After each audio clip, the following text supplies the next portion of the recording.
Well, whether you need a permit to carry a handgun was a top issue today for the Tennessee legislature. Governor Bill Lee wants lawmakers to pass what's often called permitless carry or constitutional carry. State Capitol Newsroom reporter BUNDGAARD explains. Once again, the governor called Republican lawmakers to stand beside him in this room as he announced support for a controversial bill. Earlier this year was support for banning abortion when a heartbeat is detected. Thursday it was about the Second Amendment's right to bear arms. Today, I'm announcing that we will be joining 16 other states in this nation by introducing a constitutional carry law in the state of Tennessee.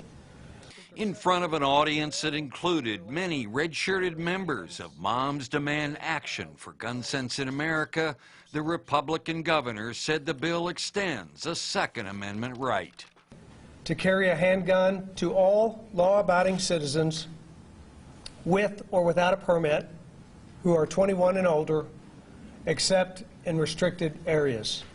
The Moms Gun Group held their fire until the governor left the room. With the governor choosing to come out and fully support permitless carry the day after a mass shooting shows that he is pandering to the NRA instead of caring about keeping Tennesseans safe.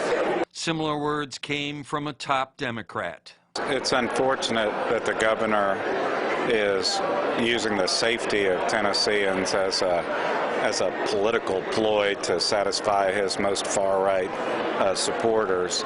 The top Republican leaders echoed the governor's words that not needing a permit to carry a handgun makes the state safer.